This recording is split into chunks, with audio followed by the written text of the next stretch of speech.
Hey everybody, what's going on? Back with a new video. It has been some time since I've done a book review, but I have a great one for you today. I must give a good shout out to my friend Theo at Rekindled Reader for recommending me this book. This was on my TBR list, and we are diving into Swan Song by Robert McCammon. Now, Swan Song is a post-apocalyptic book, and when I think of post-apocalyptic, I think of Stephen King's The Stand. The Stand was an amazing book. It was a long journey. So was this one. This was just over 900 pages. I read the pocket paperback version, and it was a great run all the way through. The beginning of the book starts off with tensions between the United States and the Soviet Union, and both of them engage into a nuclear war. So the United States will do this, and then the Russians will do this, and so on and so forth, and then later on, boom!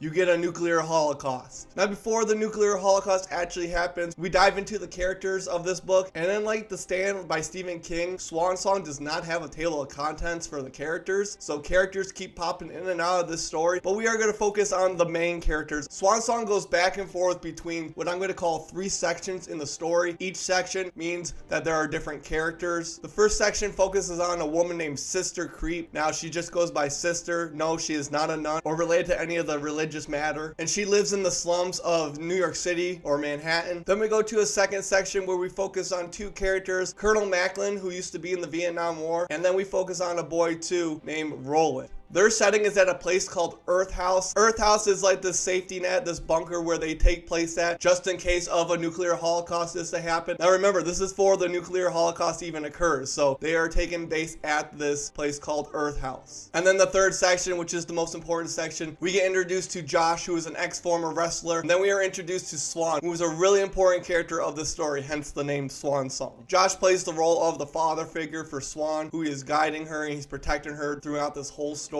Then we have our antagonist, who is known as the Man with the Scarlet Eye, and he pops here every so often in the story as well. So with all these characters playing a factor into the story, there are 2 elements I want to dive into that do not give spoiler alerts, but they help you understand the importance of the journey that they take throughout the book. Now, the finishing picture of the United States is left to a nuclear wasteland where lots of people, tons of people had died or perished in the nuclear war. Now, Sister comes in contact with this special item, and this item, without giving any spoilers, plays a big factor in the role of trying to lead her to Swan and Josh. Because remember, they are in different parts of the United States. They don't even know that they exist yet. As you would read from the synopsis, Swan holds these special capabilities in the story. And as you read throughout the book, you realize what her capabilities are and how they play a big factor in the ending and in the overall story. So you have these characters, they are taking a journey throughout the United States. They are trying to find shelter, they are trying to find food or any survivors that could help them throughout this journey. And as they are taking this journey, they are going through and they are meeting new characters. They are encountering different bumps along the road as they are trying to find refuge or they are trying to find safety. Anytime I read a post-apocalyptic book, I look for, again, great characters and a great setting throughout this story. Even though this book is 900 plus pages, it still was a really great ride all the way through. I give Swan Song 4 out of 5 stars, only mainly because it's not that I didn't like it because I love the entire journey of this book. It's because that more than about halfway through the book, I'm trying to wait for what's really going to happen, which is including Josh and Swan during the story, and you will see too if you have read it or you are going to read it. It kind of takes a while for her to get to the point where it shows her natural gift. But besides that point, I loved it. I love the characters again throughout the story. I'm really drawn into it. And again, the narrator, as I listened to Audible, did an amazing job because, again, fluctuating his voice to change characters is a big part of Audible. And that's why I love listening to it while I read. As we go to the end of the story, again, without giving spoilers, we are seeing that there's stuff coming together. And again, the people they meet throughout the story plays a big factor in the ending as well. And then you see how this all comes together in the end. I highly recommend it if you love a post-apocalyptic book. Again, this has fantasy in it, it has horror. In my opinion, it has some psychological thriller or horror aspect to it as well. McCammon did a great job combining all these elements to the story. And again, you give a little bit of everything what you like in a different genre. So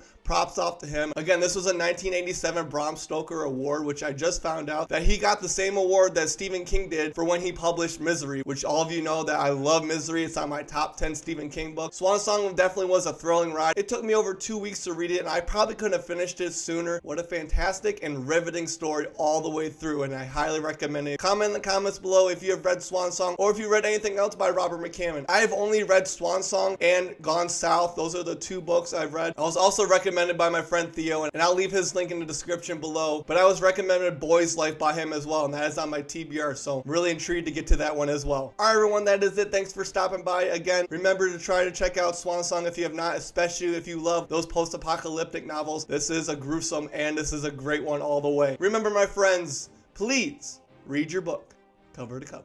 We'll see y'all later.